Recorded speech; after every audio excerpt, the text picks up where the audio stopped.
My name is Dr. Naomi Alvarez. I'm 31 years old, and 5 years ago, my younger sister told our entire family that I dropped out of medical school. It wasn't true. Not one word of it. But it was easier for her to believe, and easier for my parents to repeat, than the truth actually sitting in front of them. For 5 years, I wasn't invited to a single family gathering. I wasn't there for my own residency graduation, because nobody in my family knew it was happening. I wasn't there for my sister's wedding either, though that one wasn't an oversight. I simply wasn't on the list. Last month, my sister Camila was rushed into the emergency department where I now serve as attending physician. She didn't know I worked there. Nobody in my family did. When I walked into her trauma bay in scrubs, with residents falling silent around me, waiting for my orders, my mother grabbed my father's arm so hard it left bruises. Welcome back to Calm Drama Stories. Quiet stories about the people who got written out of their own families, and the truth that eventually finds its way back to the room. If you've ever been erased by someone else's lie, this one's for you. Drop a comment and subscribe so the next story finds you. I want to say, before I take you back to the beginning, that this isn't a story about revenge. I didn't orchestrate that moment in the trauma bay, and I've never once wished harm on my sister, even in my angriest moments over these past 5 years. What this is, I think, is a story about what happens when the people who are supposed to know you best simply stop checking whether what they believe about you is actually true. To understand how a single lie cost me 5 years of my family, I need to take you back to the beginning, long before either of us ever set foot in a hospital. I'm the older of 2 daughters. My sister Camila is 2 years younger than me, and for most of our childhood, we were close in the specific, uncomplicated way sisters can be when nobody's yet decided to measure them against each other.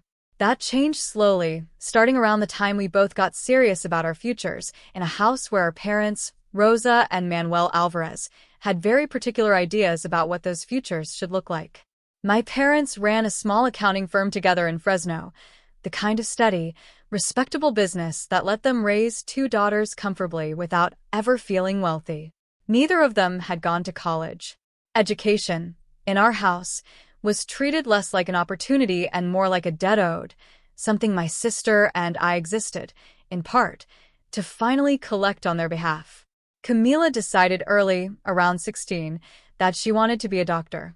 She was smart, driven, and genuinely good at science, and my parents built an entire identity around that decision almost immediately, the way parents sometimes do when a child hands them a story they can proudly repeat at every family gathering. Our Camila, the future doctor. I decided, around the same age, that I wanted to be a doctor too, quietly, without announcing it the way Camila had. I'd always been the more private one, more likely to work towards something steadily than talk about it in advance. I didn't tell my parents I was applying to medical school until I'd already been accepted. I don't think I fully understood, at the time, why I kept it to myself for so long. Looking back, I think some part of me already sensed that there wasn't quite enough room in our family story for 2 daughters chasing the same dream, and I wanted mine to be undeniable before I said it out loud. I remember one specific moment from high school that I think set the pattern early, long before either of us had even applied anywhere. Camila and I both entered the regional science fair the same year, working on completely separate projects. Mine on antibiotic resistance in common household bacteria won first place in our age category. Camila's on water filtration methods won an honorable mention.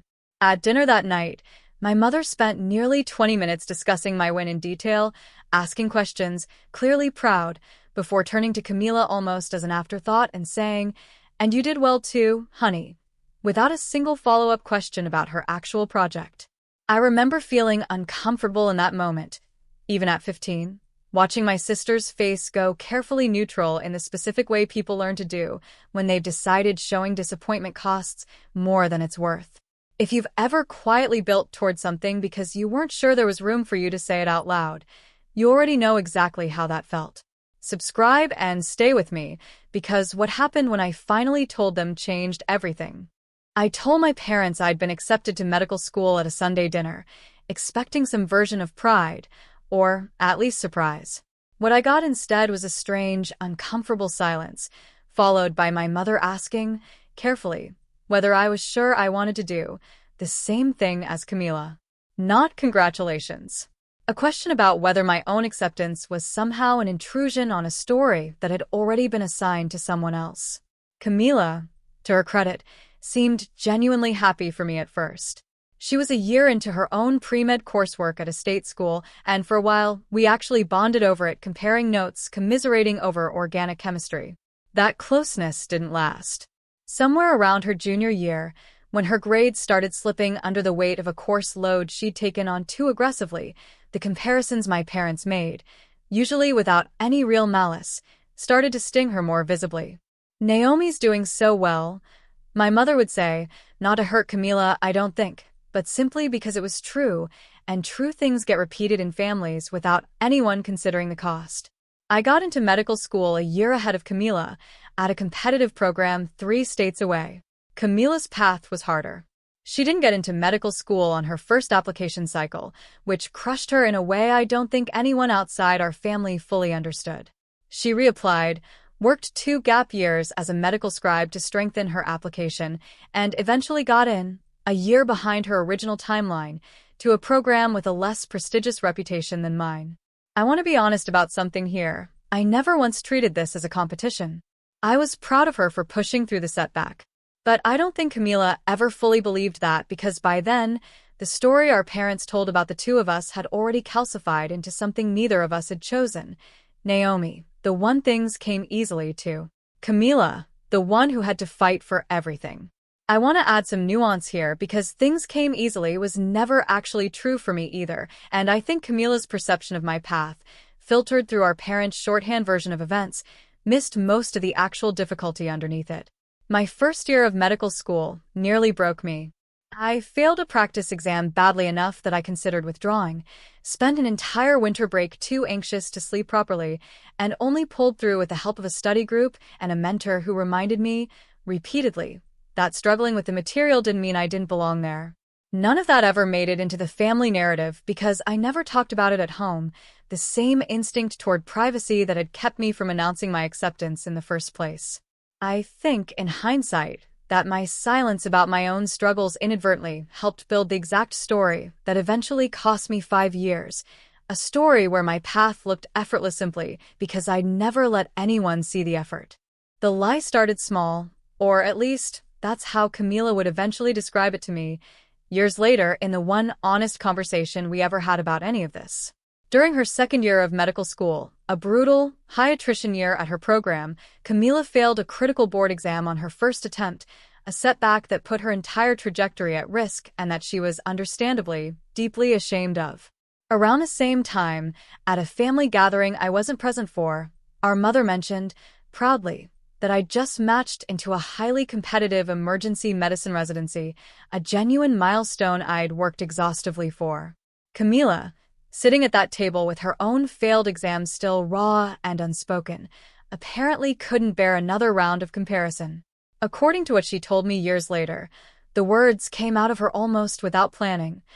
Actually, Naomi dropped out. She couldn't handle it either.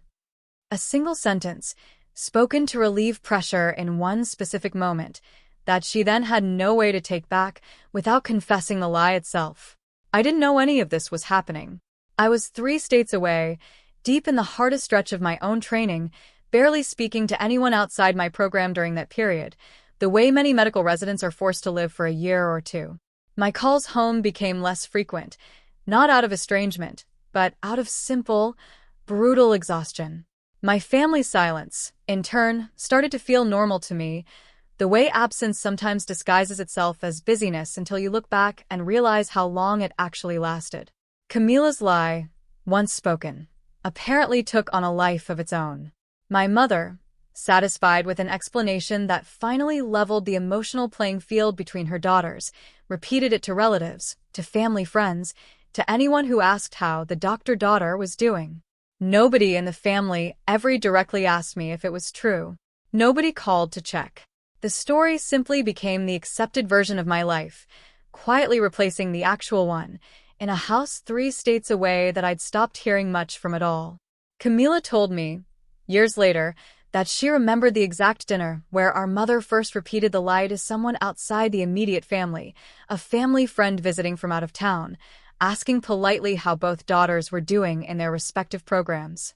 Camila said she felt a wave of nausea listening to her own lie leave our mother's mouth as established fact, dressed up now with small invented details neither of us had discussed, that I'd struggled with the stress, that I was figuring out what to do next, a phrase that made my actual, ongoing medical training sound like an open question rather than a settled reality. Camila told me she almost corrected it right there at the table, opened her mouth to say something, and then simply didn't, swallowing the correction along with the rest of her meal. She said that moment, more than the original lie itself, was the one she regretted most, because it was the moment the story stopped being a private shame and became a shared family fact, repeated freely, no longer hers alone to take back. I want to walk you through how gradual and disorienting the estrangement actually was, because it didn't arrive as a single dramatic event. It arrived as a slow erosion of invitations, calls, and small acknowledgments, each one easy to explain away individually and devastating only in retrospect, once I finally understood the pattern. I wasn't invited to a cousin's quinceañera 2 years into my residency. I assumed, at the time, it was an oversight, given how disconnected I'd become during those brutal training years. I called my mother about a family Christmas gathering the following year and was told, vaguely, that this year's smaller, just close family, a sentence that didn't fully register as exclusion until much later. My calls home, already infrequent because of my schedule, started going to voicemail more often than they were answered, and when they were returned, the conversations felt strangely thin, my mother asking generic questions and volunteering almost nothing about the rest of the family. The moment that should have made everything clear, and somehow still didn't fully land at the time, came during my residency graduation. It's a significant milestone in medicine, the formal transition from resident physician to fully independent attending, typically marked by a ceremony families travel for. I sent my parents the date months in advance. My mother told me, 2 weeks before, that she and my father weren't sure they could make the trip, citing vague scheduling conflicts with the accounting firm's tax season workload. Camila didn't respond to the invitation at all. I attended my own graduation with 2 colleagues from my program standing in for family, telling myself, the way I'd been telling myself for 2 years by then, that everyone was simply busy, that my family's absence wasn't a message, just an unfortunate coincidence of timing. I want to describe that graduation ceremony in a bit more detail because I think about it often, even now. My program director, a woman I deeply respected named Dr. Patel, noticed my parents' empty seats during the reception afterward and asked, gently, if everything was okay at home. I remember giving her some version of the same excuse I'd been giving myself. Busy, complicated schedules, nothing to worry about. She didn't push, but she did something I've never forgotten. She introduced me to her own family, standing nearby, and made a point of including me in their group photo, saying simply, family is who shows up, and today, that's us. I still have that photograph. It sits on my desk at the hospital, next to the framed copy of my board certification. Camila's wedding happened the following spring. I found out about it exactly once, from a cousin's social media post, 3 weeks after it had already taken place. I wasn't invited. I want to be honest about how that particular absence felt, because it was different from the others. A missed Christmas can be explained by distance and bad timing. A sister's wedding you find out about after the fact, from someone else's photographs, is not an oversight. It is a decision, made deliberately by someone who has decided you no longer belong in the room. I scrolled through those wedding photos more times than I want to admit, studying faces I recognized in the background, aunts, cousins, family friends I'd grown up around, all present for a day I hadn't even known was happening. I remember searching, almost compulsively, for any sign that someone had thought of me that day, some small gesture or empty seat, and finding nothing. It was, I think, the specific moment I stopped unconsciously waiting for my family to eventually come around, though I wouldn't have been able to articulate that shift clearly at the time. Something in me simply went quiet after that, a kind of protective numbness I didn't examine closely because examining it felt like it might undo whatever fragile stability I'd built to keep functioning through my training. I called my mother after seeing those photos. I asked her directly, for the first time in years, why I hadn't been invited. There was a long pause before she answered. Camila didn't think it would be right, given everything, she said, in a tone that assumed I understood exactly what everything referred to. I didn't. I asked her to explain. She grew flustered, said she didn't want to get into it, and changed the subject to the weather. I hung up that call more confused than I'd ever been about my own family, with no real understanding of what I'd apparently done to deserve exclusion from one of the most significant days of my sister's life. If you've ever had a family go quiet on you gradually, each absence explainable on its own, only devastating once you finally add them all up, you already know exactly how those years felt. Subscribe and stay with me because I still had no idea what was actually being said about me the entire time. The truth came out almost by accident, roughly 4.5 years after the lie was first told. My Aunt Yolanda, my mother's younger sister, and the one relative who'd stayed genuinely close to me throughout the estrangement, called me one evening clearly upset about something. She'd run into an old family friend who'd asked, sympathetically, how I was doing since leaving medicine, and Yolanda, confused, had corrected the woman, only to be told, with equal confusion, that this was simply what everyone in the family understood to be true, that I dropped out of medical school years earlier, unable to keep pace with my sister. Yolanda called me immediately afterward, furious and bewildered in equal measure. Naomi, what is going on? Why does everyone think you quit? I sat in my car outside the hospital, engine off, and felt something in my chest go very cold and very clear, the specific stillness that comes with finally understanding a pattern that had confused you for years. I want to describe that drive home because it's one of the clearest memories I have from this entire experience. I didn't cry, and I didn't call anyone immediately. I drove the familiar route to my apartment in something close to total silence, methodically running back through 5 years of small, confusing moments, watching each one suddenly click into a coherent shape. The missed quinceañera.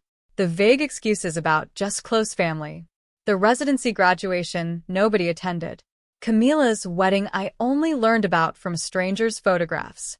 Every individually explainable absence, once viewed through the lens of an actual explanation, revealed itself as part of a single continuous pattern I'd spent years too exhausted, too busy, and too trusting to see clearly. I called my mother that same night.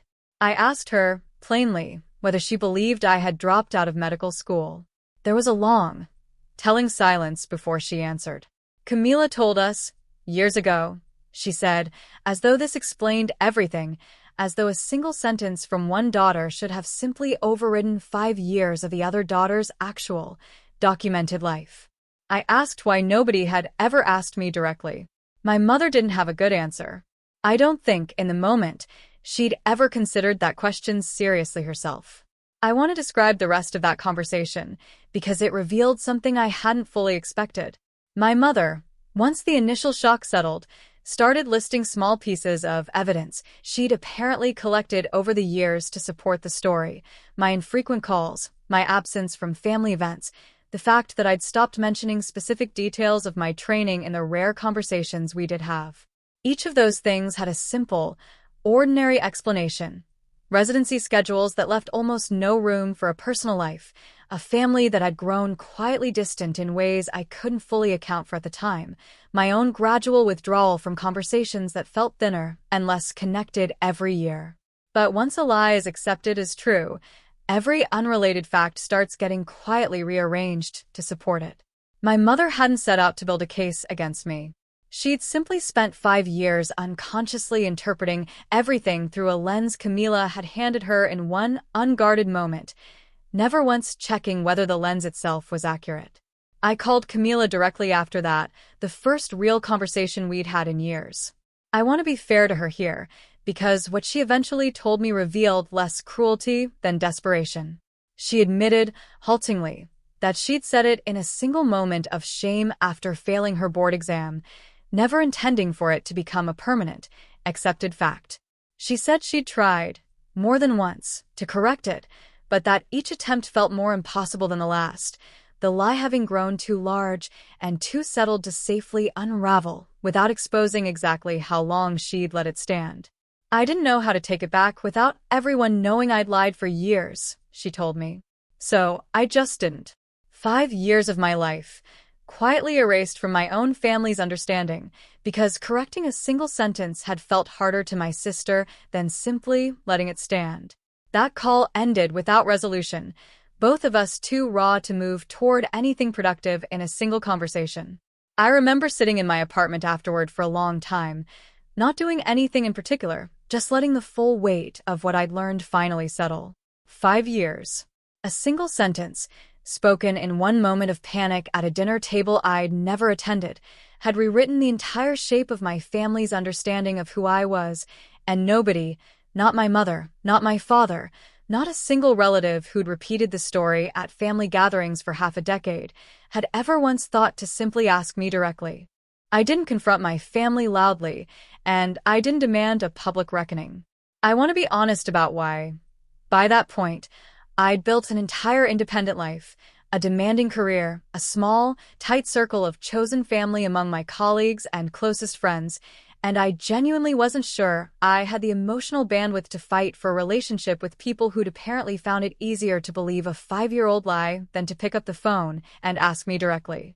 I told my mother, calmly, that I needed some space to process what I'd just learned, and that I wasn't ready for a full family reconciliation conversation yet. I didn't reach out to Camila again for several months. I want to be clear that this wasn't punishment. It was simply the truth. I needed time to understand what had actually happened to me before I could decide what, if anything, I wanted to rebuild. I want to be honest about how strange those months of quiet actually felt. I wasn't angry exactly in the way anger is usually portrayed: sharp, immediate, demanding resolution. What I felt was closer to a kind of careful, deliberate distance, the same clinical distance I use when I need to assess a difficult situation without letting my own reaction cloud my judgment.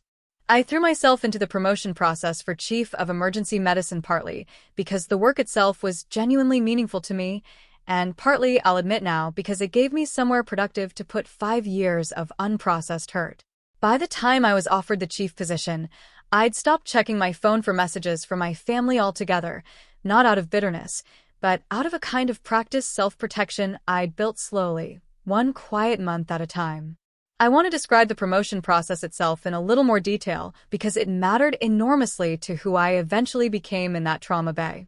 Becoming chief of emergency medicine at a hospital that size required not just clinical excellence, but a demonstrated ability to lead under extreme pressure, to make fast, defensible decisions in chaotic circumstances, and to communicate difficult news to frightened families with both honesty and compassion. I interviewed against 5 other candidates, several with more years of experience than me, and was ultimately selected, according to the search committee's feedback, specifically because of my calm under pressure and my clarity in high-stakes communication. I think, without fully realizing it at the time, I was training myself for exactly the kind of conversation I'd eventually need to have with my own mother, standing in a hospital hallway, delivering news she hadn't expected and wasn't prepared to hear. The night Camila came into my emergency department, I didn't know it was her until I was already standing over the trauma bay, reviewing the incoming report from EMS. A car accident on the interstate, moderate trauma, vitals stable but concerning enough to warrant a full workup. It was only when I pulled back the curtain and saw her face, pale and frightened under the harsh overhead lights, that I realized who was lying on that gurney. I want to describe that moment honestly because it wasn't cinematic the way you might imagine. There was no dramatic pause, no swelling music. There was a patient in front of me who needed immediate, competent care, and years of training took over before any personal shock had room to register.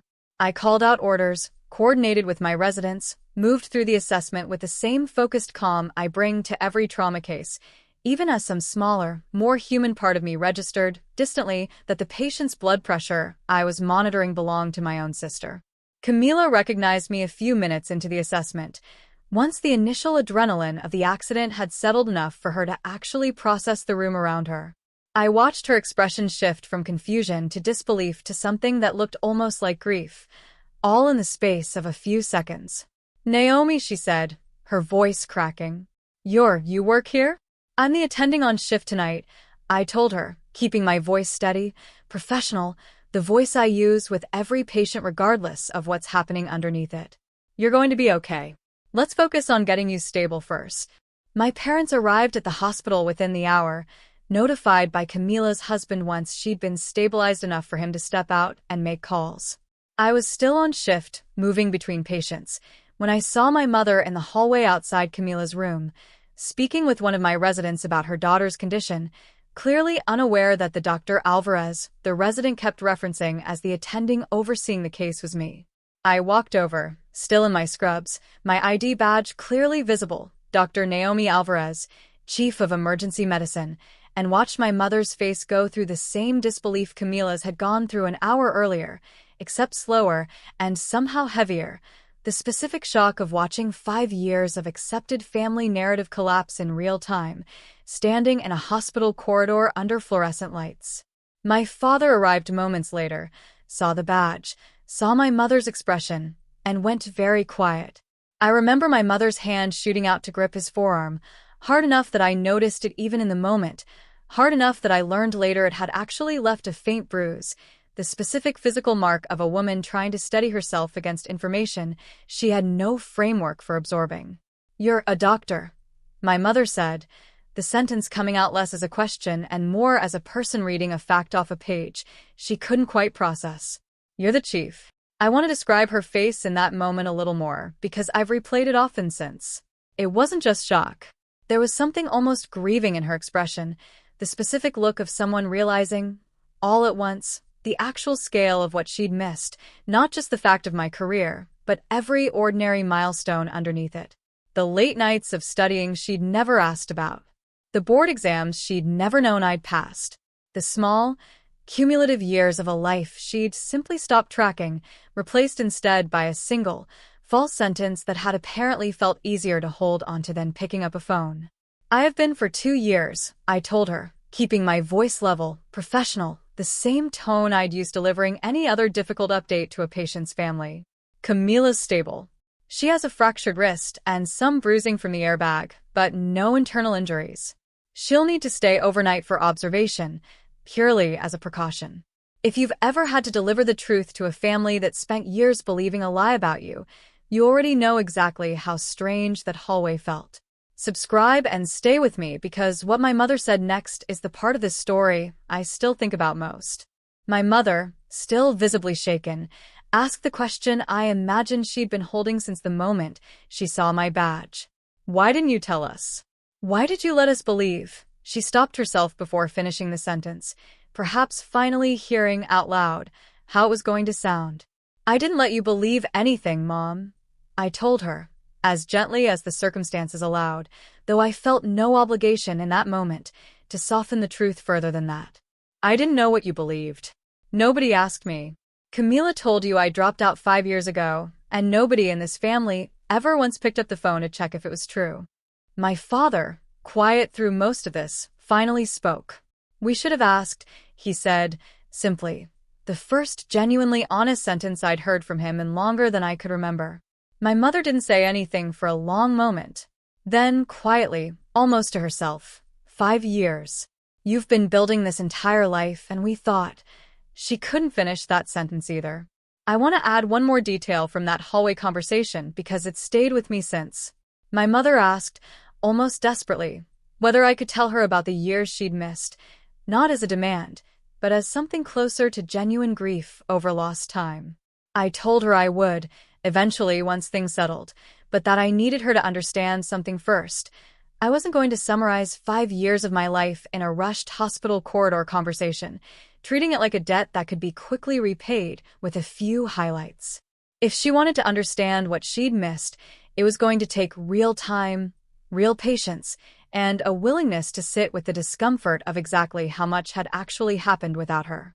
She nodded, and I believed, in that moment, that she genuinely understood what I was asking of her. I told them both, calmly, that I needed to get back to my other patients, that we could talk more once my shift ended, and once Camila was properly settled for the night. I want to be honest that I wasn't performing composure in that hallway. I genuinely felt steady, The specific steadiness that comes from finally having concrete proof of something you've suspected for a long time, the relief of no longer needing to guess at what happened to your own family's understanding of you. Camila and I had a longer conversation 2 days later, once she'd been discharged, and the shock of the accident and the reveal had both settled somewhat. She came to my apartment, something she hadn't done in over 5 years, and sat across from me at my kitchen table, visibly nervous in a way I rarely saw from her growing up. "I don't have a good excuse," she said, before I'd asked her anything. "I know I already told you why I said it back when Aunt Yolanda found out. But I never explained why I let it keep going for 5 years, even after it stopped being about protecting myself from one bad exam." She was quiet for a moment, choosing her words carefully. "I think somewhere in there, it became easier to be the only doctor in the family than to go back to being compared to you. I'm not proud of that, but I think it's the actual truth."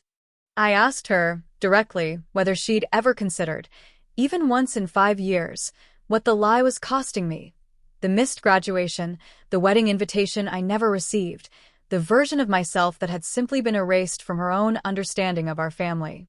She said she had, more than she'd let herself admit to anyone, including herself. She said there were nights, especially in the year leading up to her own wedding, when she'd almost called me, almost told our parents the truth, and had talked herself out of it every single time, telling herself the damage was already too large to undo cleanly. "I kept thinking there'd be a better time," she said. "There was never going to be a better time. I just didn't want to admit that to myself." I appreciated the honesty, even though it didn't erase 5 years of missed milestones, a wedding I wasn't invited to, a graduation my own parents skipped based on a story that was never true. I told her that. I told her I needed her to understand that an explanation wasn't the same as an apology, and that I wasn't ready, yet, to simply move forward as though the years hadn't happened. She asked me, quietly, what it would actually take to rebuild something real between us.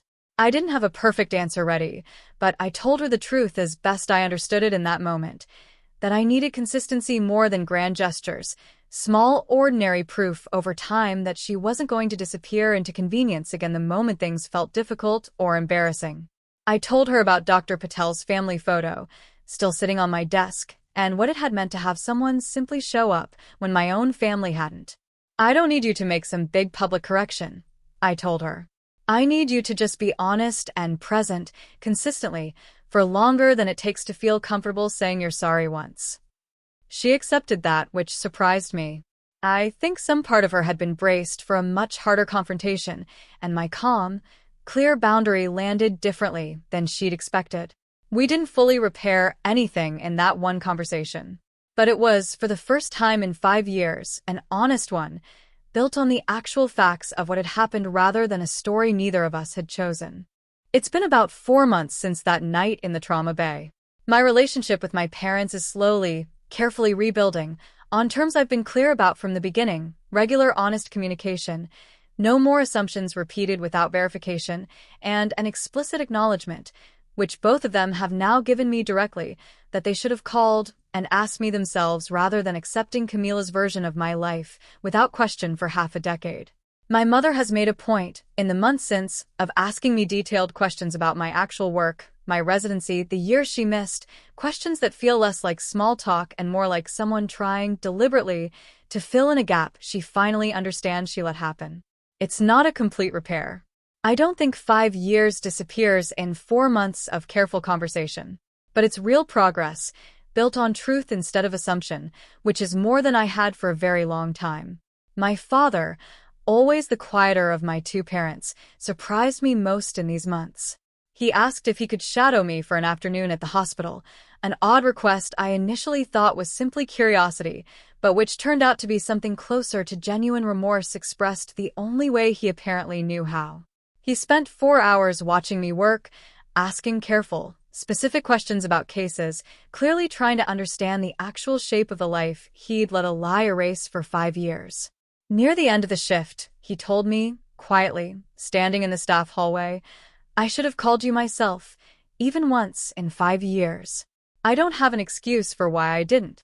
It wasn't elaborate, but it was, I think, the most honest thing my father has ever said to me. Camila and I are rebuilding more slowly. We see each other now, roughly once a month, careful, deliberate visits that neither of us rushes. She's in therapy now, something she told me about without my asking, working through, among other things, the specific dynamic that made a single moment of shame feel more survivable as a 5-year lie than as a brief, honest confession. I respect that she's doing the work. I'm not in a hurry to declare us fully healed. I think some repairs need to happen at the pace they actually need, rather than the pace that makes for a tidier story. I want to describe one recent visit that gave me real hope for where this might eventually go. Camila came to one of my shifts a few weeks ago, not as a patient this time, just to see the department where I actually work, something she'd never once asked to do in all the years before the accident. I gave her a short tour between patients, introduced her to a few of my residents, let her see, firsthand, the actual shape of the life she'd spent 5 years believing didn't exist. Near the end, standing in the hallway outside the trauma bay, where she'd once been my patient, she said, quietly, "I'm proud of you, Naomi. I should have said that a long time ago." It wasn't a grand reconciliation, but it was real, and it was specific, and specific honesty, I've come to believe, matters far more than any single dramatic apology ever could. People sometimes ask if I regret not confronting my family sooner, whether I should have pushed harder, earlier, to understand why the invitations had stopped and the calls had grown thin. I don't think I do. I think for most of those years, I genuinely didn't have the information I needed to know there was something to confront. I was living my actual life, the true one, while a false version of it quietly replaced me in my own family's understanding, and there's only so much someone can push against a lie they don't yet know exists. What I've come to understand, working in emergency medicine, is that families in crisis reveal exactly what they actually believe about each other, stripped of all the polite fiction that usually cushions daily interaction. My mother's hand gripping my father's arm in that hallway wasn't about the fractured wrist in the room next to us. It was about 5 years of a story finally colliding with a reality none of them had bothered to check. I've thought often since all of this happened about the residents I now train, many of whom come from families with their own complicated dynamics, their own quiet erasures and misunderstandings. I try to teach them something I wish someone had told me earlier in my own life, that a diagnosis built on assumption instead of verification is malpractice in medicine, and it's just as damaging in a family. You don't get to decide what's true about a person you love without checking. You especially don't get to let a 5-year-old assumption stand simply because correcting it feels uncomfortable. I bring that same standard to every patient I treat, and I've decided, since the night Camila came into my trauma bay, to bring it to my own family as well, on both sides, demanding it of them, and holding myself to it in return. I think about Camila's shame sometimes, the single bad exam that started all of this, and I try to hold some compassion for how a person ends up telling a lie that grows larger than they ever intended. But I also think it's important to say plainly, a family's willingness to believe the worst about one daughter, without a single phone call to verify it, says something uncomfortable about how thin that belief in her actually was to begin with. I've forgiven the shame that started it. I'm still working through what it means that nobody thought I was worth a single question before they let it stand for 5 years. I think, too, about Dr. Patel's words at my graduation, the ones that have stayed with me longer than almost anything else from that period. Family is who shows up. I've come to believe that more fully with every year that's passed since, not as a rejection of my actual parents and sister, who are imperfectly and slowly trying to show up now in ways they didn't for half a decade, but as a broader truth about how I choose to measure the people in my life going forward. Blood explains how you're connected to someone. It doesn't excuse 5 years of silence built on a story nobody bothered to check. I keep that photograph from my graduation on my desk still, Dr. Patel's family standing around me, smiling into a camera on a day my own family wasn't in the room. I don't look at it with bitterness anymore. I look at it as a reminder of something I want to carry forward into whatever relationship I eventually rebuild with my parents and my sister. That showing up, consistently, and without needing to be asked twice, is the actual currency of family, far more than shared blood or a shared last name ever was. If this story reminded you of a truth someone else got to define for you, without ever checking whether it was actually true, take that as your sign today. You don't need anyone's permission to correct the record, even years later, even if the truth arrives in a place as unexpected as a hospital hallway. Drop a comment and tell me about a truth that finally caught up with your own story, and if someone you know needs to hear this, share it with them. Thank you for being here. Subscribe, and I'll see you in the next one.